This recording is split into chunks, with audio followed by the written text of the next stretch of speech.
Hello and welcome back to the Villa Filler podcast. I'm here as always with my good friend Dan Wiseman. Dan, Evann Guessand to Aston Villa. Well, this one came out of nowhere, didn't it? I can't believe that we've had to wait to the 6th of August, mate, to do to drive Right. podcasts like this. Um, no offense to Marco Vizzo, but we just didn't really feel like that had the pull for its own YouTube video. And so yeah, our second delve into Liga this season, and we've plucked out a new striker, which is always exciting, isn't it? Which is always exciting. It looks like Ollie Watkins is going to be staying at Villa, given that United and Newcastle seem to have joined the race for Benjamin Sesko, but we still needed that backup number 9 to take some of the weight off Ollie Watkins, and it looks like we found our man. Does this mean that Ollie could still leave though? Like, because the Yeah. striker's in the door. I mean, it's a different way of looking at that whole situation. But when you look at how, you know, Ekitike to Liverpool and then Gyökeres to Arsenal has kind of really forced Isak's hand to try and like get himself out. But then you've got, as you say, Šeško to United. It seems really unlikely, but there maybe is like a small world where Ollie doesn't go to United, obviously because of this Sesko rumor, but he goes to Newcastle. Yeah, I think it will take a pretty giant bid Yeah. to, with considering, the Community Shield is this weekend. The Premier League season opener is next weekend. I think it would take a pretty mammoth bid, to potentially avoid Ollie Watkins lining up against us on the first day of the season. But no, I think we definitely, particularly with the departure of Duran in January, with that we did sign Rashford on loan. We definitely needed some help to help Ollie shoulder the goal scoring burden, and it looks like we have our man. We fought off some interest from Crystal Palace, it seems, which I think is the only time in the last 3 years we've beaten Crystal Palace at anything. So that's nice. Let's go. Let's go. We'll take them small way and leave.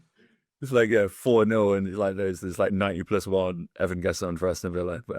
So we've got one back. We've got one back. And so yeah, a very very trivial form of revenge for the FA Cup semi-final.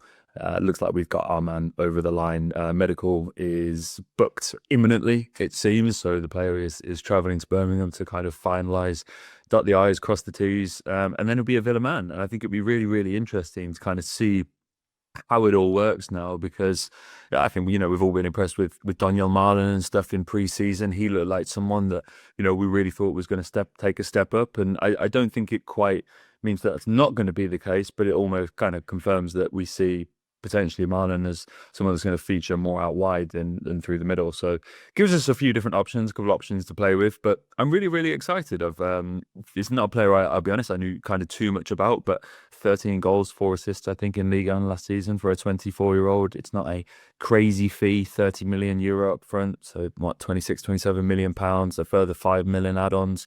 It's pretty reasonable. It's pretty reasonable. Apparently, the Athletic are saying that we looked at him in January. He was on a list of those young forwards, which we tend to target, that we went after in January. But it was decided that Nice wanted him to stay until the end of the season. We've waited until that's done. I think it kind of really paints a picture of just how kind of serious our financial issues are. If this is a player that we've been monitoring since January, but it's taken us until August to get the deal done. Some real kind of moving around of finances and moving around those all kind of different pieces to make sure that we stayed under the relevant UEFA and Premier League caps. But hopefully this is a sign that we've done that. We've got it over the line. Newcastle United on August 16th. I'm really looking forward to seeing what you can do at Villa Park. I don't want to get too carried away, mate, but I've watched the highlights and I'm convinced we've found the next Didier Drogba. It Bring it on. looks like a handful.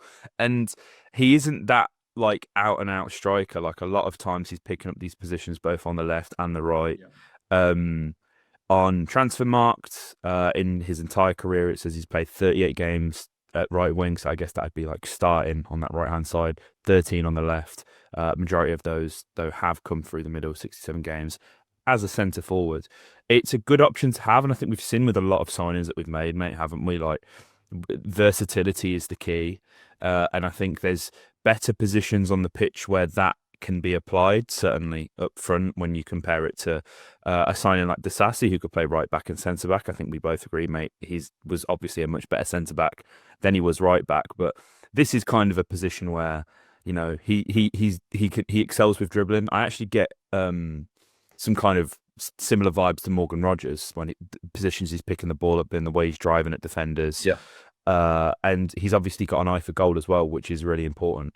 And I think you need to be flexible in that final third, and we've got a lot of options now. And yeah, we're still relatively light when you consider that we are a Marcus Rashford and Marco Asensio down from last season. And then if you even want to include John Duran in that as well, the 10 or 12 goals that he scored before departing the club, it's a good signing, and it's not a lot of money. And that is crazy to say about like a £25 million player, but like, what does that get you in the Premier League nowadays?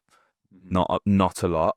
And the fact that Wolves, Crystal Palace, a few of the teams in Europe have had their eyes on Guessand, it goes to show like this is the kind of signing that I think we have come to expect, or if some fans haven't, should come to expect from Monchi, especially given the financial constraints. But this is a signing that obviously we're going to be giddy and high about this, mate, because we finally signed a player that isn't a young child that we're going to then go and loan out to whoever, because that seems to be triggering for a lot of people. It really does seem like Evann Guessand is going to have an important role in the squad. And I like, could you include Redmond in that as well? I know he's obviously been a young player, signed for a free, featured a little bit in pre-season so far, hasn't he, mate? Like, is I guess the question is that enough? Is Ollie, is Guessand, is Redmond, is Marlon, is Morgs, and I guess you even throw Leon into that now as well, because any links of him leaving the club have seemingly gone quiet in the past couple of weeks since we last spoke, mate. Is that enough for Aston Villa going into the season? That's a very, very good question. I think on Redmond, he's someone that you might start to see perhaps towards the back end of the season. It'd be interesting to see kind of what our immediate plans are for him, because one of the things, we don't tend to let players just kind of sit in the 23s. It's kind of like, the immediate thing is, can we get them on loan? Can we get them out to another club? It's always, I think, confusing for a lot of our fans in that, we kind of herald our academy as being one of the best around, but in terms of like competing for the upper echelons of like the Premier League 2 and the kind of those kind of things, we're never a real contender, and that's because most of our best players go straight out on loan. And so it'd be a really interesting kind of package to see what we do with Redmond. But Guessand, I think it will kind of reminds me of, when we've looked at kind of Nicholas Jackson a few years ago, and he was kind of like in those kind of numbers brackets a few years ago. So he looks a little bit more kind of technical, and I'm not kind of comparing them as players, but he's a very difficult strikers market to shop in. See Newcastle, for example, there's plenty of clubs fighting over not too many players, and I don't think that too many Man United or Newcastle fans would have gone into the season thinking, or gone into the transfer window, thinking Ollie Watkins is going to be our man. But here we are. It's kind of, so many teams are falling so far down their pecking order, and I almost think that I do feel good about Ollie this season. I think he tends to come and go in waves, and so given he had a good but not great season by Ollie Watkins standards last season, I'm hoping that the ebbs and flows that we've seen over his career so far, I mean, that he goes into this season feeling like the man again. But this is the one thing to kind of go back around to your question, mate. It is enough if Ollie Watkins has that season. But one of the things that I'm most interested to see with the signing is how do we stop this becoming a Watkins and Ings, a Watkins and Duran, like those kind of.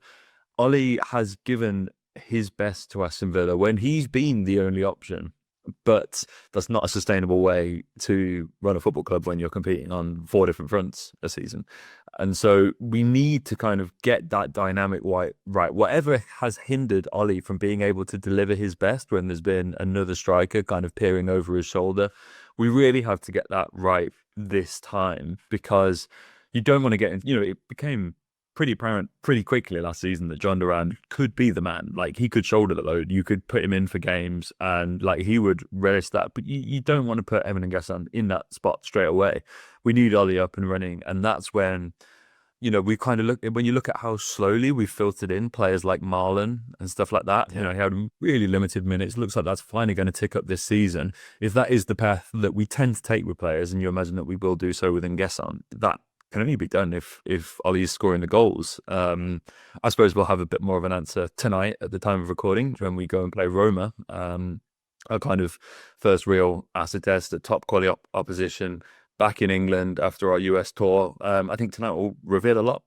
Yeah, absolutely, mate. Absolutely. Like it's, I don't want to sit here and downplay the role that I think Marlon's going to have as well, because I mean, everybody who listens to the podcast last season knows how much we love him.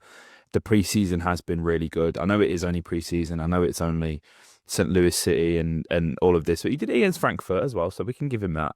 But I think the attack is starting to look a lot better now.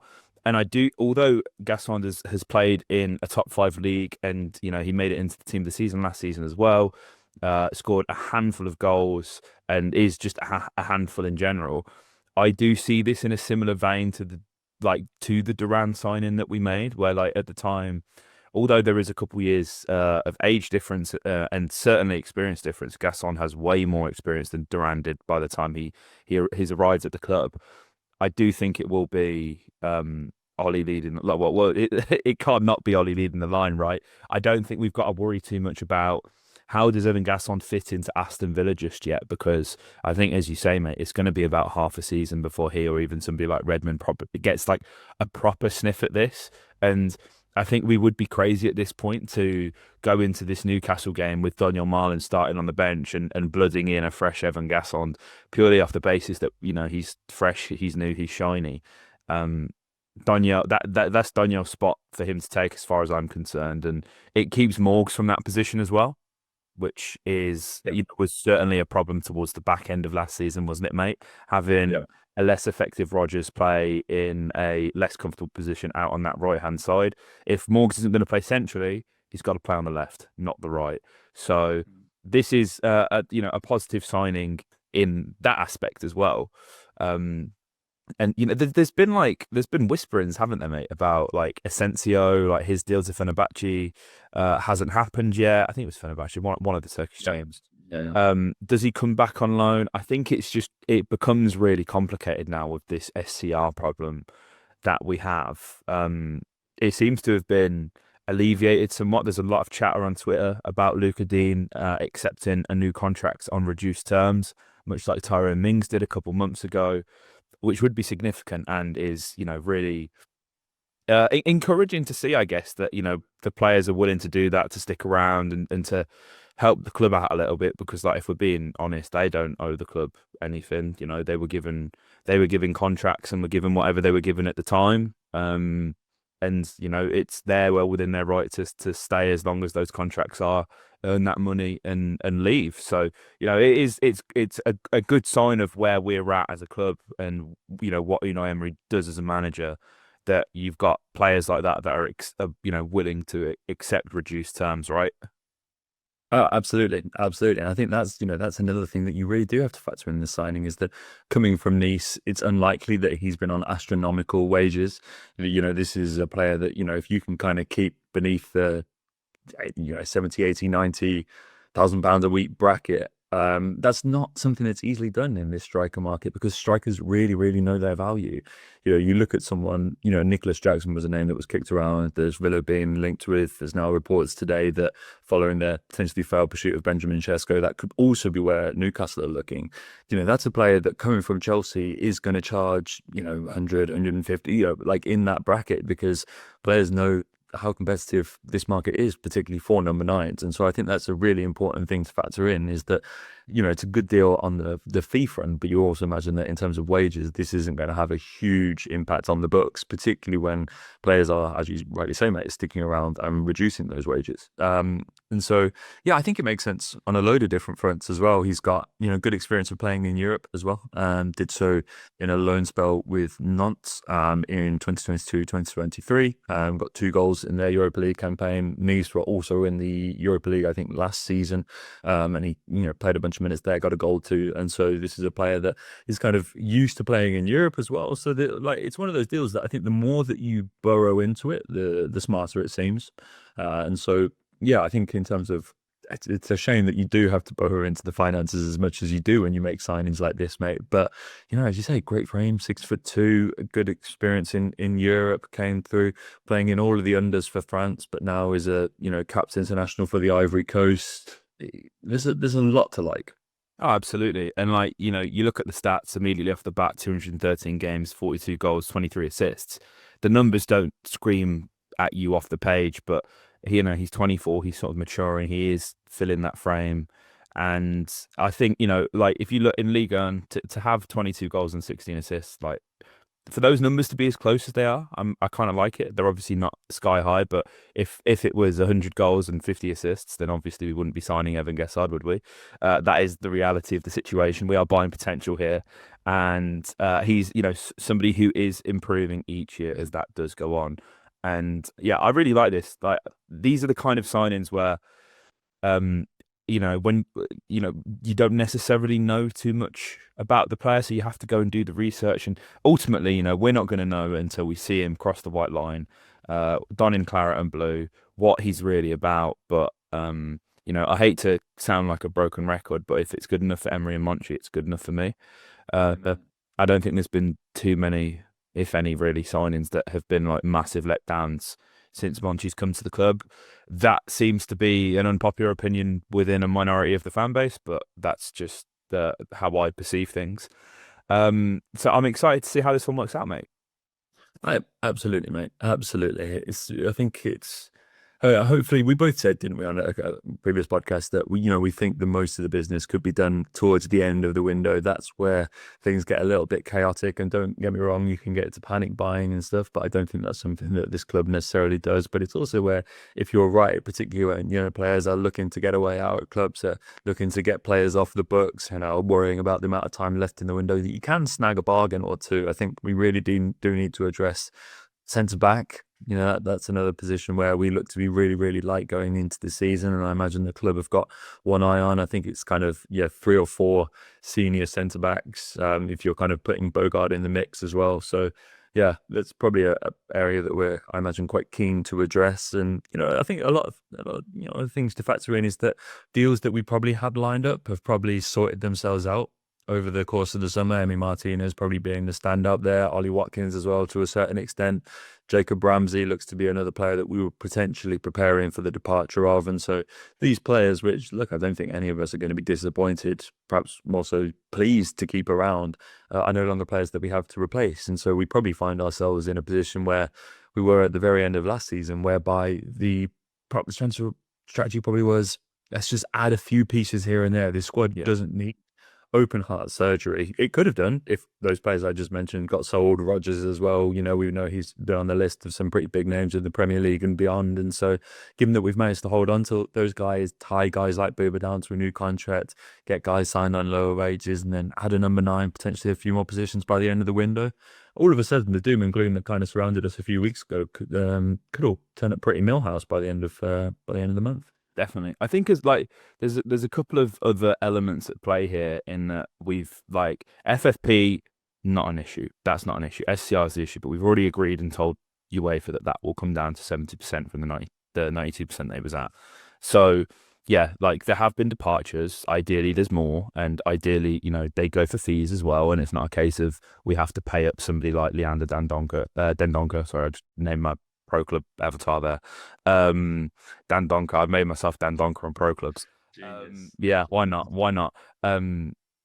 There's still stuff to do there. But if we have like a relatively quiet window, and I know I said on the last podcast, I don't think we need too much. I think Emery will get over the line with this squad. I think European football is possible again this season. Probably Europa League, but at a push Champions League. Obviously, every other side has strengthened as well. That is something to consider. But if Emery is able to replicate last season, or the season before, sorry, and get us into the Champions League, all of a sudden we can go and spend a lot more money. And, certain assets maybe become more desirable in that time as well. And I saw a clip on Twitter. I can't remember if it was from The Athletic or Football Cliches, but somebody was talking about the difference in the sort of working culture of sporting directors in Spain versus over here in the Premier League, and that it's a really common thing. I can't remember who it is now. You may have seen this clip online yourself, mate. But basically, the sport like all the sporting directors in Spain are like buddies or like know each other well enough where they're out for dinners like every week, and they're very transparent about the business that they're doing. Is that because you've kind of got like the mafia two at the top, and then everybody else is kind of like looking out for each other? Quite possibly, but like realistically, we're in a similar situation in the Premier League as well. It's not a mafia two though; it's like a mafia 6 to 8, Yeah. maybe even 10. But they're very open about the deals, and there's never this sort of mad rush for teams in Spain to get things done early. They wait for market opportunities, and obviously a lot of these come at the end of the season. Now, Unai would have gone into the season having spoken to Monchi about the strengths and weaknesses of the squad, where he thinks he can get more out of certain players. Like you look at like someone for like Ramsey, for example, like did not play a massive role last season due to injuries, other factors. They'll be looking at Ramsey and they'll know exactly what they want to do with Ramsey. Now, obviously, there's been the interest in selling him externally. It doesn't see, from my understanding, I don't think either JJ or the club want him to leave. It's more if an offer's too good, then the club may force that move to happen, which is understandable. But if there was major like genuinely major surgery that was required with the squad, I think it would have been done by now. And those deals, it seems, are going to happen later on, as we've been saying this whole time. But it seems to be the norm in Spain. So like, while every day people are refreshing Twitter and harassing Jacob Tanswell or John Townley, Fabrizio Romano, whoever they may be, um, like Monchi's probably just sat in his office laughing because he knows that there's some French defender that we've never heard of that we're going to get for like 5 million euros on deadline day, like who's probably valued at like 30 million. Like it's a cultural difference. Yeah, mate, I think it's one where, as I say, I think this is really going to be.